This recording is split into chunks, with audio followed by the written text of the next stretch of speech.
Adam bootstrapped his business to $20 million in annual revenue after his last company failed to get traction. But even more impressive is that he grew it to $1 million in just 16 weeks with a simple offer and a minimum budget. Like, I just think spending as little money as possible, like operating with as few tools as you can. I love this concept. It's like, if you have that $100 million offer or word of mouth or product market fit, like I think it's all the same thing. If you have that, almost anything you do will work. If you do not have that, nothing you do will work. But he'll be the first to admit that it wasn't always easy. In fact, he made tons of mistakes and setbacks along the way. But it was like really brutal, man. It was like I burnt through every dollar that I had saved. The second they found out what it actually was that we were trying to sell, eyes glazed over. It's like, it was a waste of time. No one cared. Spent $1 million of salaries making this thing. I don't know what we're gonna, I don't know what we're gonna do. Until he realized he wasn't thinking big enough.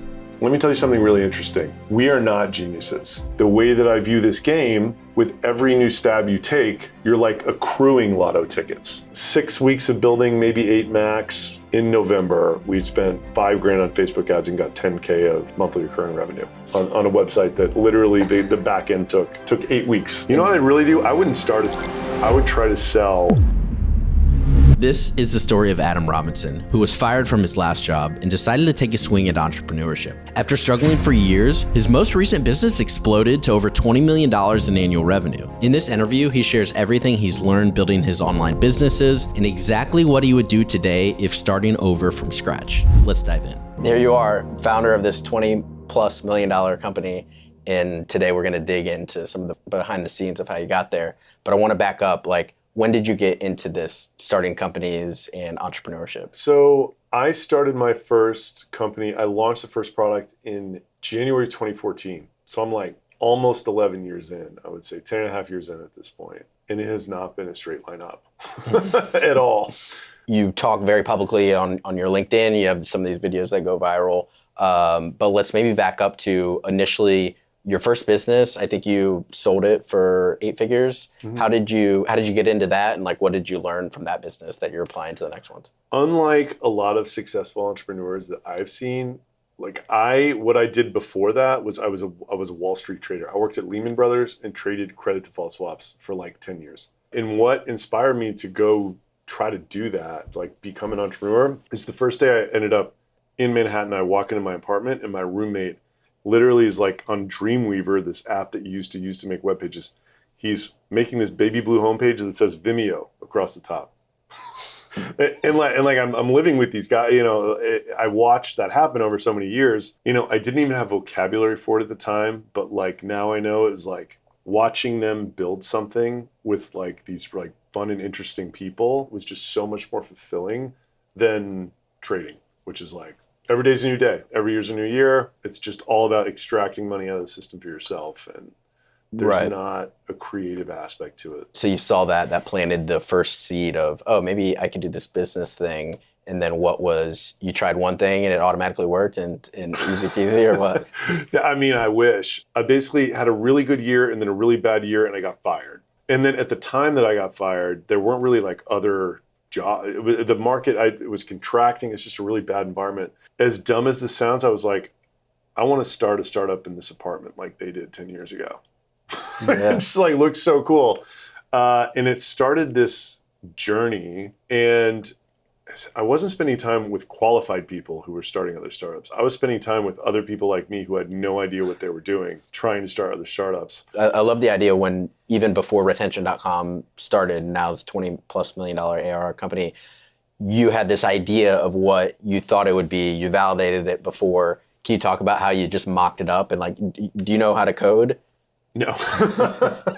No, so probably one of the things that makes me, I don't know, proud's the right word, but makes me feel validated as an entrepreneur is the time it took us to build my first product, right? Robly. So Robly was 18 months. All sorts of problems. We built way too much. We spoke to no one while we were building it. It's a miracle that business worked. After we basically saw that people were willing to use the identity feature in Robly, download the file and put it in Klaviyo, and told us it was awesome, it was okay, I don't want to detract any resources from the mothership that is paying the bills. I don't want people to squirrel. I am just going to go mop this up and snag it, which is like Photoshop for dummies, go on Upwork, find somebody to design the Photoshop PSDs, which is like pre-Figma, I guess, and then get somebody to build the HTML. And then just when I get all that, give it to my CTO. 6 weeks of building, maybe 8 max,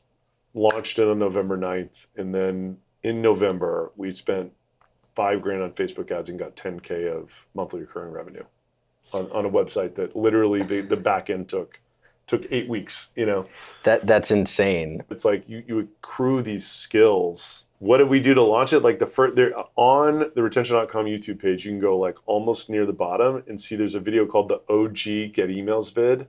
I watched digitalmarketers.com's course on how to create a video sales letter. I literally took their script framework and just like filled in Get Emails value points and objections to overcome. Went on Upwork, found this girl, Romina, to make word art. I recorded my voice on my iPhone reading the script, got some music, she made some animation, and like that was the ad, $1,000. You know, like, and it crushed. I love this concept. I think it's so true. It's like, if you have that, you can call it whatever you want, $100 million offer or word of mouth or product market fit. Like, I think it's all the same thing. If you have that, almost anything you do will work. If you do not have that, almost nothing you do will work. You know, my original vision was like, I would sit atop these like 4 or 5 investments that I had, which by the way, the other 4 went to zero, and like kind of actively manage them or whatever. It was the stupidest thing in the world. Like now, what I thought then was like, you could do that. What I think now is like, the more you can focus on one thing, you know, Elon can focus on a few things like the rest of us. It's like, you're lucky if you can focus on one thing. And if you can get a team to focus on it, like that's a true gift. So that's kind of how it was. The one thing I was working on that worked. And then instead of some other person being the CEO of it, I just ended up being the CEO of it. But it was like really brutal, man. I got super resourceful. I was like renting my apartment out, Airbnb, events, like whatever, just trying to keep my expenses as low as possible, make it work. There was one thing that got you to like a few million ARR, but like it was only competitive in that channel, and it's like not in the rest of the world. It's lack of product market fit, and nothing you do works. You listen to all of this stuff everyone else is doing that is working, and you try it and it doesn't work. And that's the situation. So yeah, I just like, 3 years in a row, I was just banging my head against the wall, doing small and big experiments. And then in the 4th year, I had heard of this technology where you could like get an anonymous website visitor, the email address of that person, even if they didn't fill out a form. And being in the email business, I was like, man, like if I could do that, I could sell it to anybody with a website. I know it. Like, I'm positive. No idea how. Right. So finally figured out how to do it. And then, now we have something that can grow this email marketing tool past 3 million ARR. Launch this feature. People would sign up for the email tool, use the feature, put it in Klaviyo and say it was awesome. Yeah. So like, it was very clear that like people wanted that and they didn't want the rest of it. Luckily, we were able to sell that email marketing tool to this roll up that like wanted to like see what it was like to run one of those companies inside of their business, which was a miracle. And then, now that company's retention.com, 22 million ARR, Ultimately, the game here is try a bunch of things, find the one that's working, double down on the thing that's working.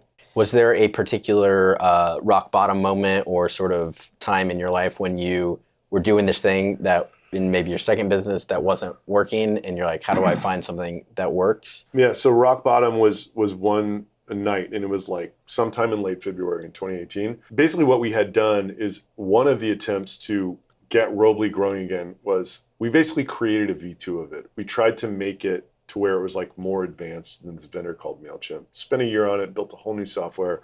And like, we were super excited about this, but I now know what I did wrong. Like, we didn't speak to anybody when we were building it. We just assumed that we would be able to find these people who were like magically above MailChimp and needed this. Spent a year building it, went to this trade show, pulled this big stunt, hilariously, like, I hired a bunch of, so like we were trying to go after people with big email lists, and this market of internet marketers was all male.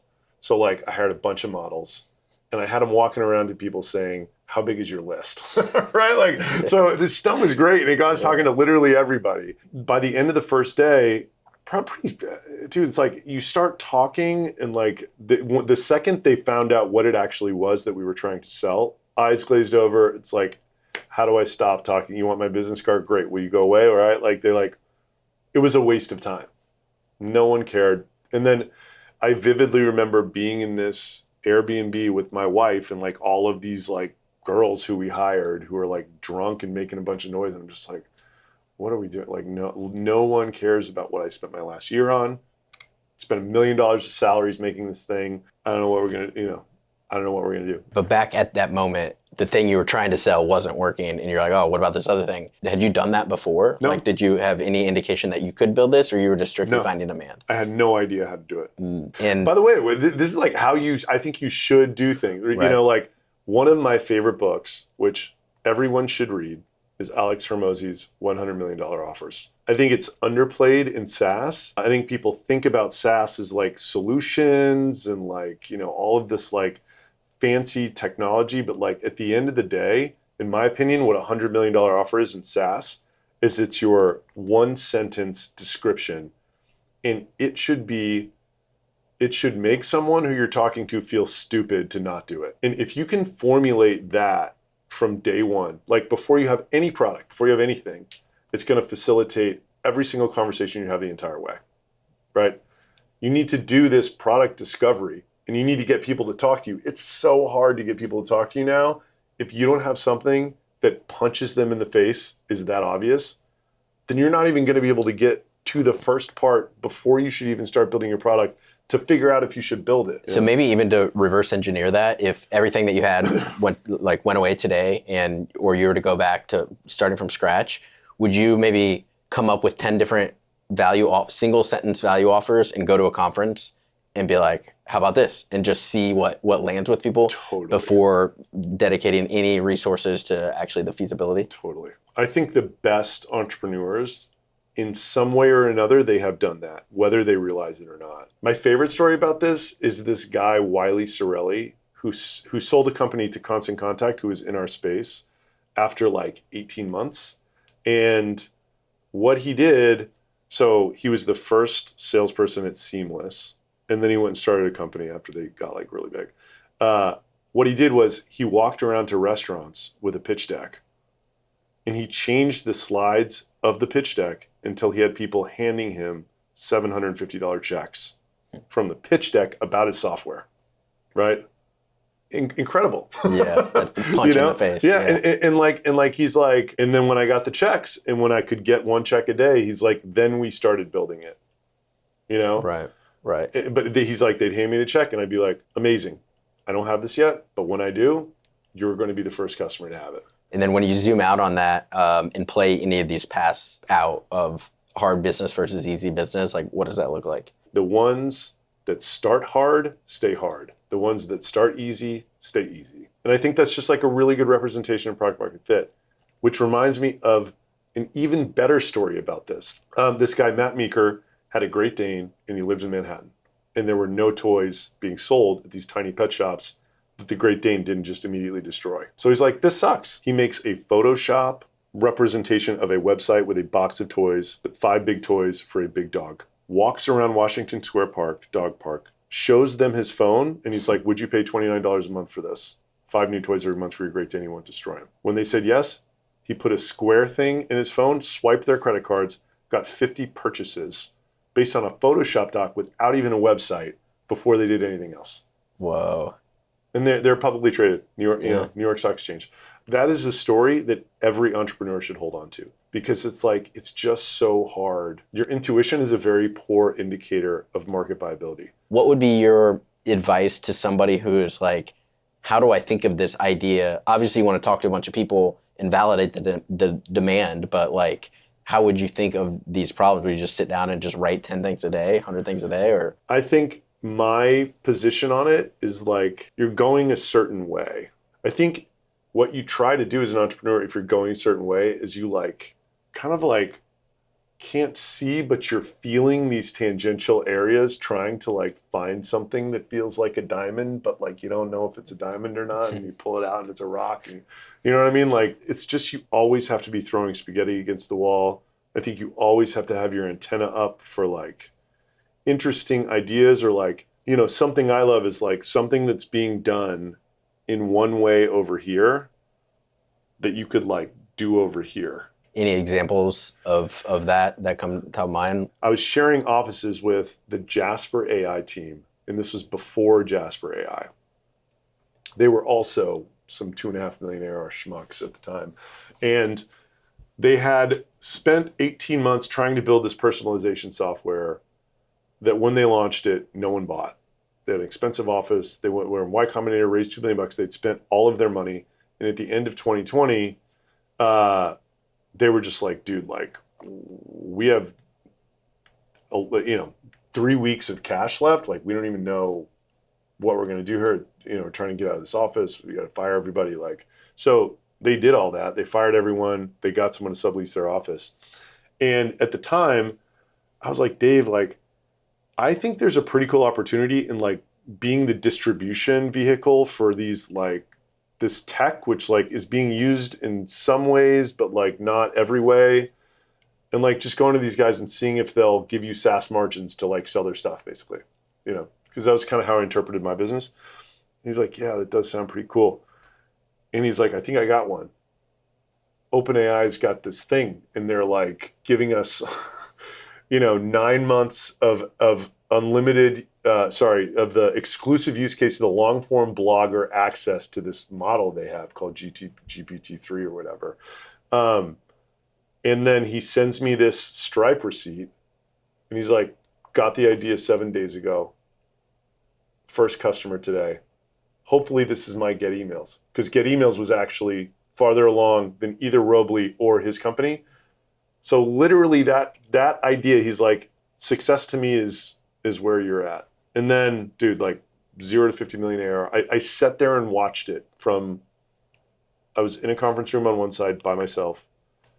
They'd fired everybody, and they put these 6 desks in an island, and they were on the other side of this office on Brazos Street.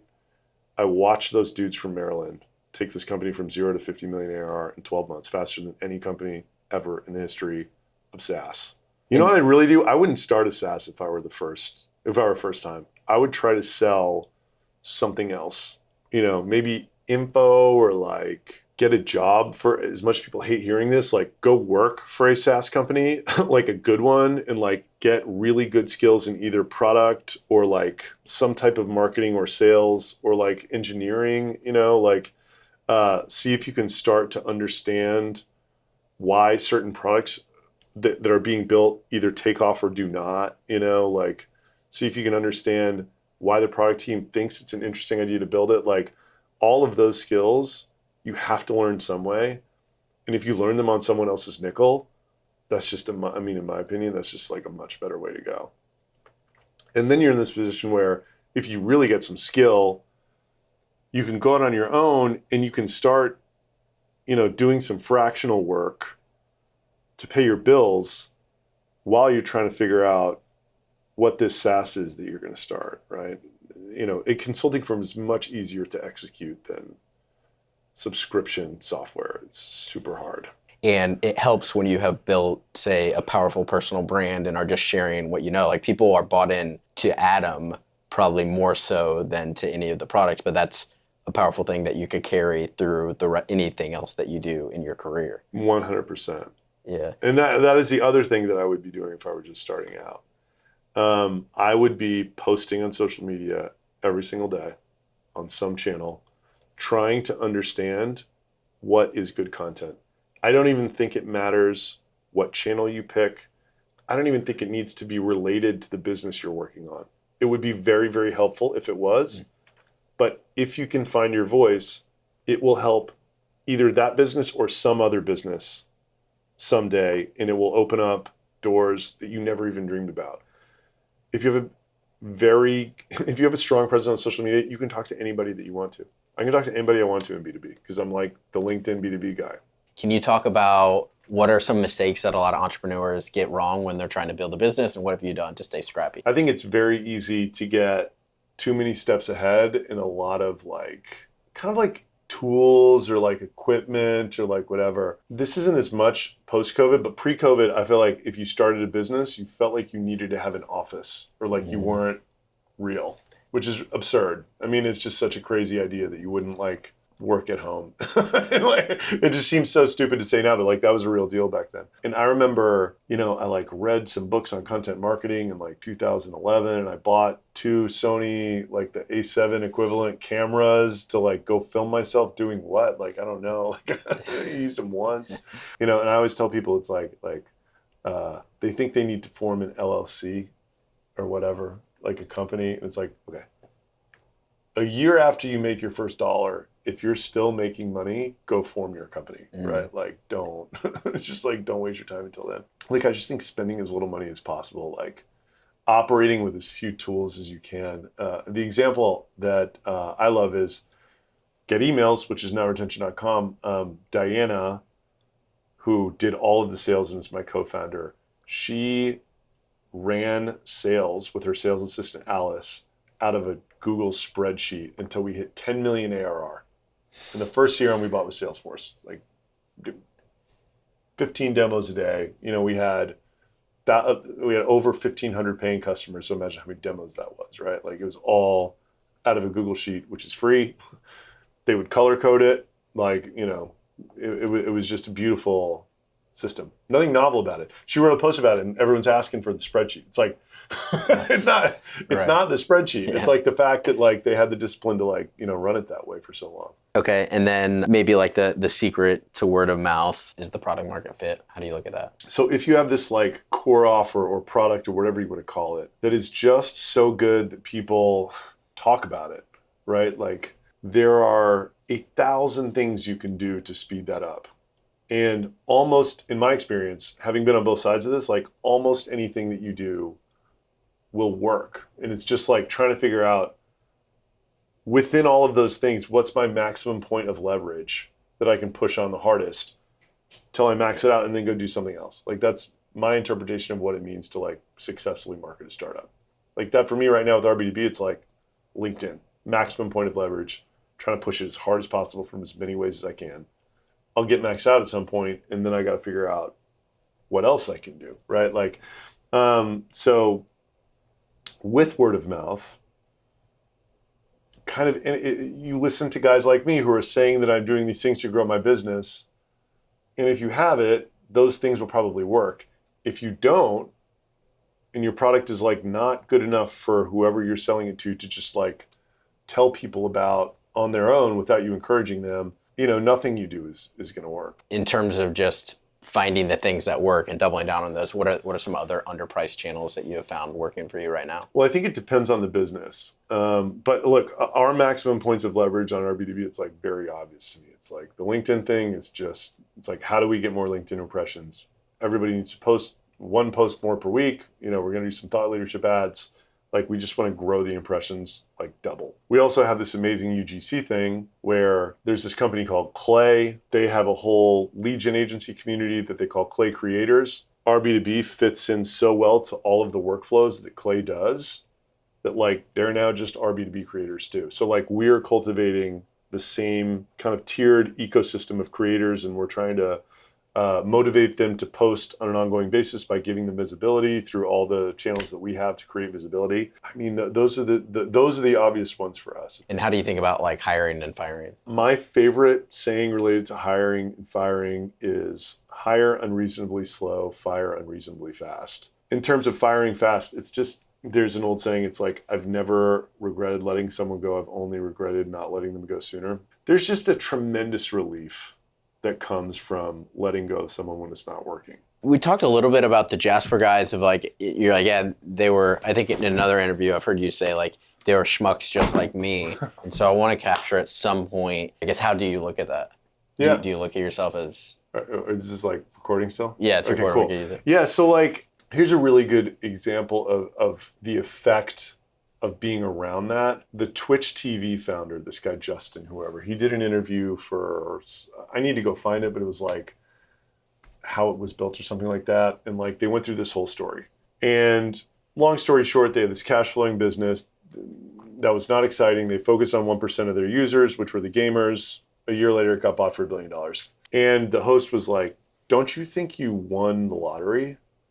And he was like, let me tell you something really interesting. My brother lives downstairs in my house in San Francisco, and he just sold his company for $1 billion to Ford. It's called Cruise, self-driving, whatever. And he's like, we are not geniuses. Like, there is no way that probabilistically both of us should have been able to sell businesses for $1 billion. But he's like, the way that I view this game is that with every new stab you take, you're like accruing lotto tickets. And I heard that. And at the time when I was stuck at 3 million ARR, I'm like, oh, that's cool for them. They live in San Francisco, you know, I don't, like, whatever. But man, there is something so real about sitting across an office with the same struggle as some guys who did not go to Stanford, who do not live in San Francisco, who are like are from Maryland, like just trying the same stuff, you know, like every day, day in, day out, the same grind. And then you watch them literally create a unicorn in 12 months. And it's like, I think I can do that too.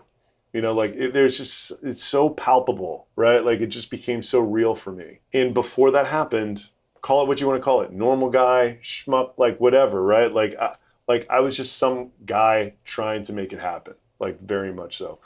To a large extent, I think that I still am, right? Like it's just, it strangely, the thing that's the most different for me now is just how much I'm getting back from what I put in, but everything else kind of feels the same. I've heard you talk about the impact of people on your team. Can you talk about like the impact of finding great people to work with? Again, back to Hormozy, like this is my perception of this whole game. He ends $100 million leads with this story about a game of dice. He's like, business is like a game of dice.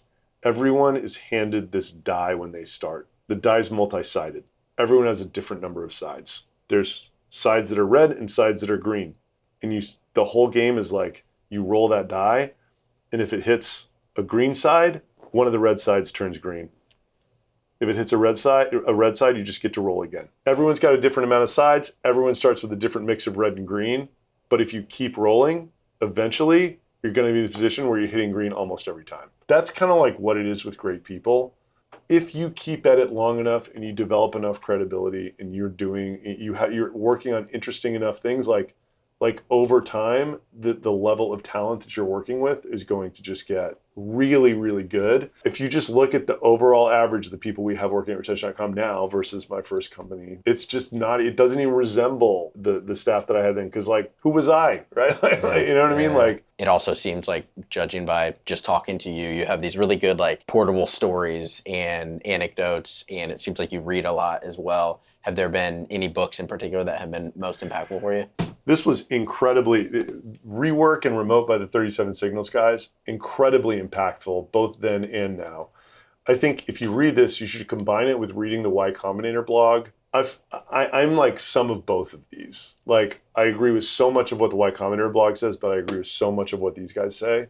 And, you know, they're just extolling the virtues of bootstrapping, basically, and like the beauty of small, and like, you know, kind of like, a lot of concepts that it's very easy to, you know, in the media machine that we all live in, and the sort of like capital machine that we all live in, it's you know, it's kind of like, this is like a Buddhist approach to like business in a lot of ways, I feel like.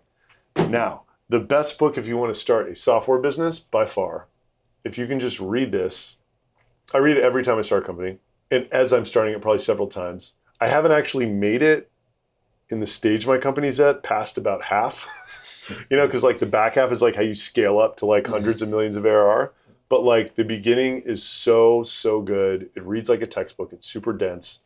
Sell at the very least as you're building, at best before you even start, right? And then you have to have the discipline, if you're not getting the correct feedback back, to just go back to the beginning, scrap what you've built, start over, brand new product hypothesis, go find customers as you're building. I would read this one.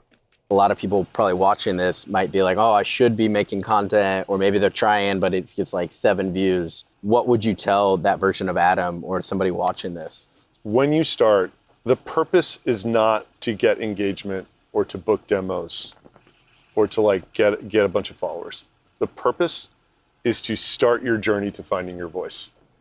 Because the second you do, the world's at your fingertips. You have to start, right? Like if that's going to be where you end, you have to start at zero. You started at zero, I started at zero, Isaac started at zero, everybody started at zero. I love this quote too, the best time to plant a tree was 20 years ago, the second best time is today, right? Like the purpose of posting is not so that you'll get engagement today. It's so that you will find your voice years from now. And your voice is comprised of things you're actively doing, experimenting, books you've read, people you've met, your life experiences. Who have been some of the most impactful, either people you have met or just people you have learned from along the way? You know, recently I'm kind of obsessed with Russell Brunson because like I watched him grow a SaaS through what I viewed as an edutainment business. You know, he had this ClickFunnels product, but really what he was selling people was access to his brain and building funnels through information and community, right? Like I'm obsessed with this idea now because it's like if what you're selling is helping people grow their businesses, really, like not just software features, like the people who are competing with you are competing on your software features, and it's just so much bigger of a vision. You know, he's a big one. A business book that I love, which is like, so Amp It Up, is probably my favorite business book, but I think it really starts applying when you get, 10 million revenue. When you get a bunch of employees, it's like, I love running organizations in the beginning super lean to where there's no slack, but like eventually you will have slack in your organization just because that's what happens. Amp It Up is all about how you can just get more out of yourself and your organization, and you can have higher standards, and people can ship stuff faster, and people can do it better, and whatever. It's like this guy's just incredibly inspirational in his expectations, in his pursuit of excellence. Let's put it that way. Maybe somebody watching this is at a job that they don't like, or maybe has started to try to grow their business, is getting stuck. You have maybe been in both of those positions. What would you tell that person who is just like wants to get this 20 million ARR business or even a 3 million ARR business, but is just feeling stuck? So look, being stuck, this is my deep belief, as deep a belief as the word of mouth thing, right? Being stuck is part of the journey. It's just going to happen to you. I've been stuck 5 times. I was stuck 6 months ago. I started this new company. It's what got me unstuck. My experience as an entrepreneur, and like, I think a lot of the people that I know, it's just getting stuck and getting unstuck again. It's just part of the game. You just have to accept it as reality and like keep throwing spaghetti against the wall. Like it's all about just this mindset of continuing to experiment. In those experiments, out of every 5 you do, the longer it might be 0 that work in the beginning, but like pretty soon you're going to be batting, 1 or 2 out of 5 on these experiments and things that actually unlock meaningful growth. So you just got to keep going, got to keep building. I mean, that's the only advice that I have. It's like, just keep experimenting, keep honing your skills, keep getting better. And that's it. Keep rolling the dice, baby. Adam, this has been amazing. Where can people find you and learn more about your story? Most of what I do is on LinkedIn. Just search Adam Robinson, RB2B or retention.com. Check out rbb.com, the website. It's dope. And you can email me, adam@retention.com. I'll respond. Amazing. Thanks so much. Dude, thank you.